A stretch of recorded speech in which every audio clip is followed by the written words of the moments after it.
السلام علیکم ورحمۃ اللہ وبرکاتہ۔ Welcome to my YouTube channel Muqaddas speaks.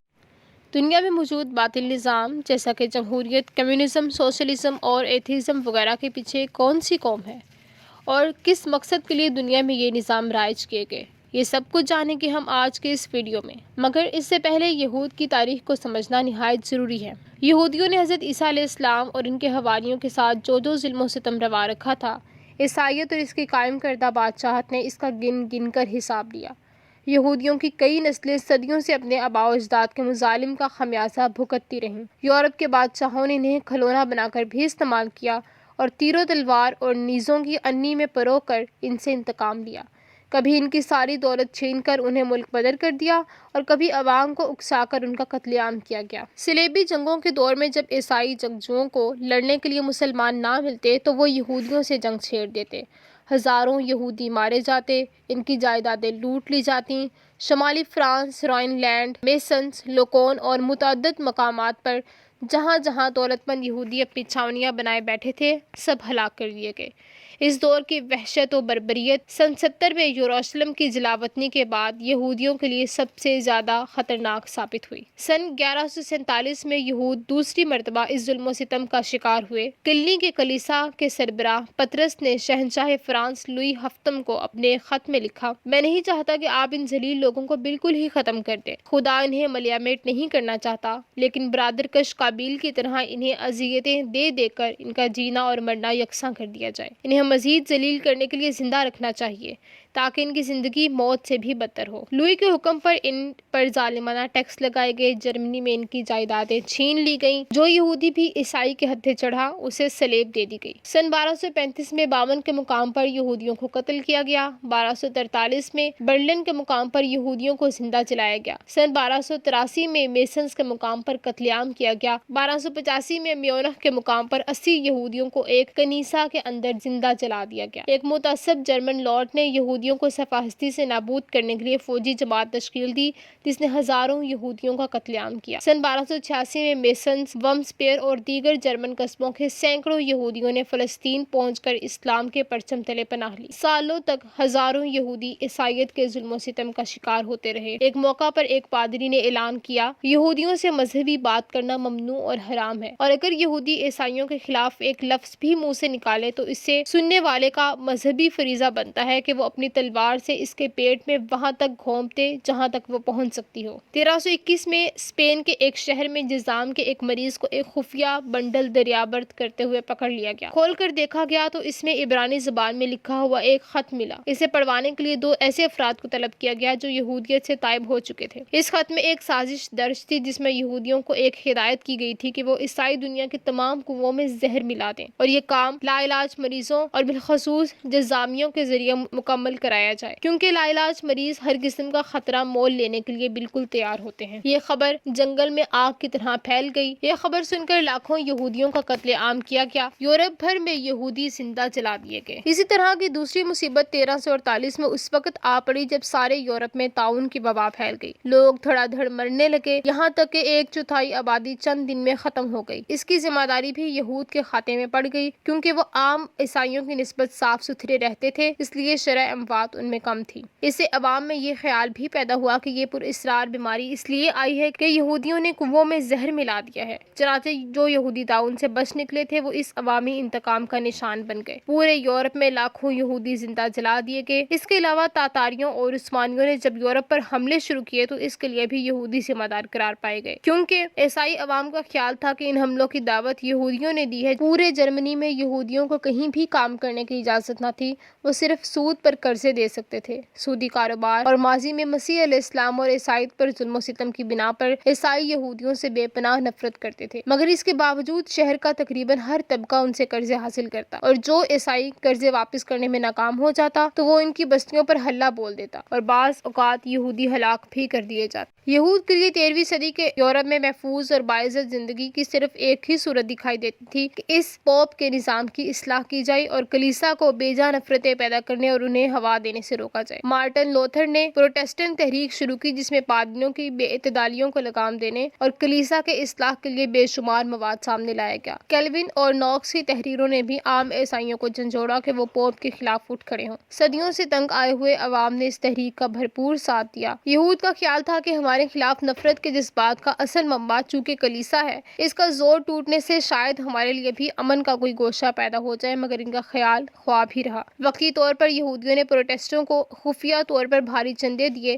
لیکن ان پر جلد ہی منکشف ہو گیا کہ اس سے انہیں کوئی فائدہ نہیں پہنچے گا۔ پوپ کو ان خفیہ چندوں کی سنگن ہوئی تو یہود کے خلاف اس کی نفرت میں مزید شدت پیدا ہو گئی۔ ادھر خفیہ چندوں کی اچانک بندش سے پروٹسٹنٹ ازم کے علمبرداروں کو بھی غصہ آ گیا۔ انہوں نے یہودیوں کو بھی بہت سی معاشرتی اور معاشی خرابیوں کے ذمہ دار قرار دے کر ان کے خلاف پروپیگنڈا شروع کر دیا۔ جب مارٹن لوتھر یہودیوں کا مخالف ہو گیا تو اس نے ان کو کنویں میں زہر ملانے والے، عیسائی بچوں کے قاتل، تعاون پھیلانے والے، سودی کاروبار کرنے والے، کالے جادو سے کام نکالنے والے وغیرہ قسم کے خطابات دیے۔ صدیوں عیسائیت نے اہل یہود پر ظلم و ستم روا رکھے، مگر یہودی تاریخ دان خود اعتراف کرتے ہیں کہ اگر انہیں کہیں سکون کا سانس ملا تو مسلم ریاستوں میں ملا۔ وہ یہ بھی اعتراف کرتے ہیں کہ جب تک ہسپانیہ میں مسلمان حاکم حکمران تھے تب تک وہاں ان کا شاندار وقت گزرا، مگر یہ بھی حقیقت ہے کہ جس ریاست نے بھی انہیں پناہ دی وہاں انہوں نے بچھو کا کردار ادا کیا۔ حالیہ فلسطین کی مثال ہمارے سامنے ہے۔ سودی کاروبار اور مسیح علیہ السلام کو سولی دینے کی کوشش کے نتیجے میں صدیوں عیسائی اقوام نے یہودیوں کے قتل عام اور ظلم و ستم میں بڑھ چڑھ کر حصہ لیا۔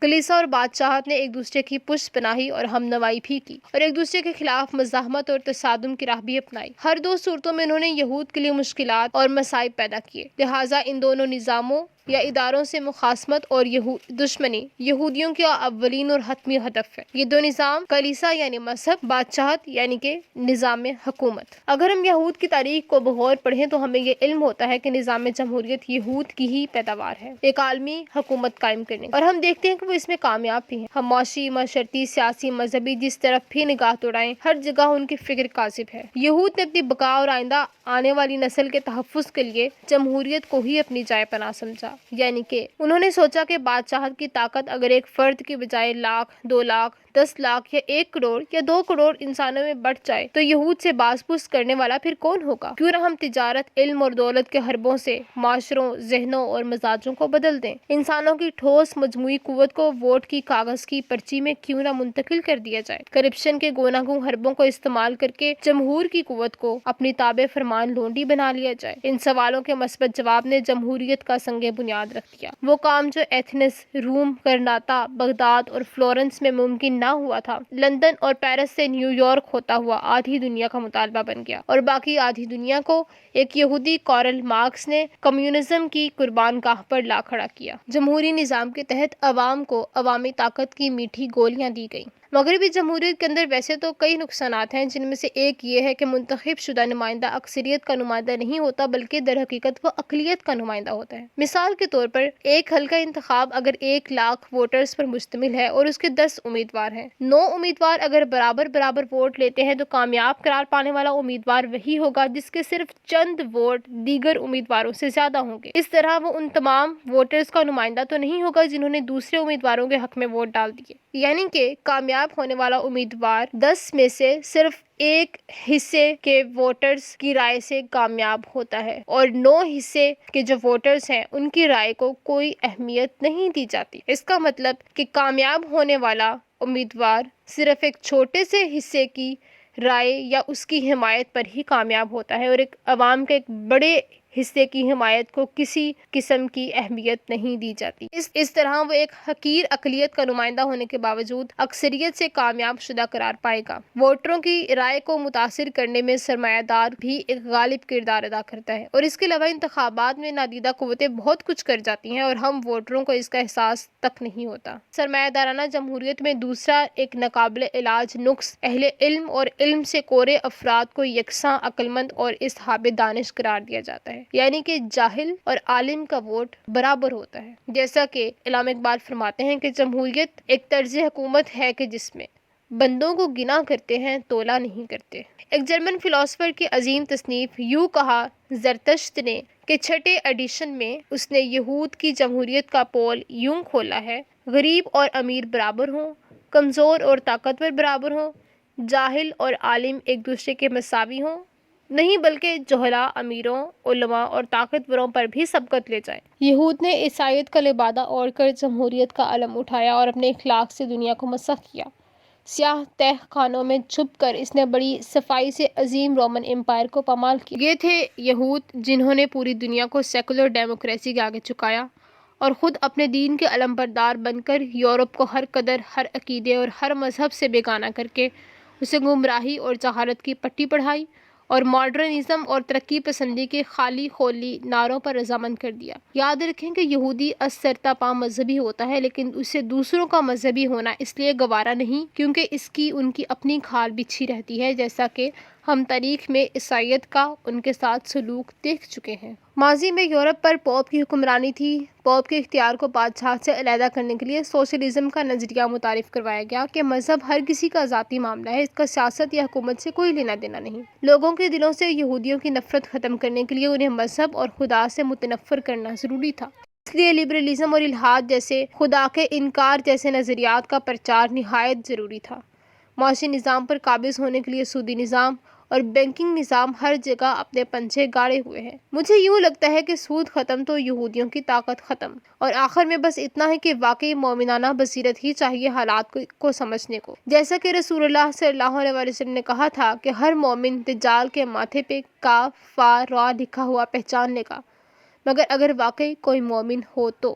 آج کے اس ویڈیو میں ہم نے جانا کہ دنیا میں موجود باطل نظام، جمہوریت، سوشلزم، کمیونزم اور اس طرح کے جو باقی دوسرے باطل نظام ہیں، ان سب کے پیچھے کون ہے اور ان سب کا فائدہ کس کو پہنچتا ہے؟ ان لوگوں کو جن سے ہم سب سے زیادہ نفرت کرتے ہیں، یہود، جنہوں نے ہمیشہ انسانیت کو نقصان پہنچایا، اللہ تعالیٰ کی کتابوں میں تحریف کرنے، پیغمبروں کو قتل کرنے اور اللہ تعالیٰ سے بدعہدی کے نتیجے میں دنیا میں ان پر مختلف قسم کے عذاب آتے رہے۔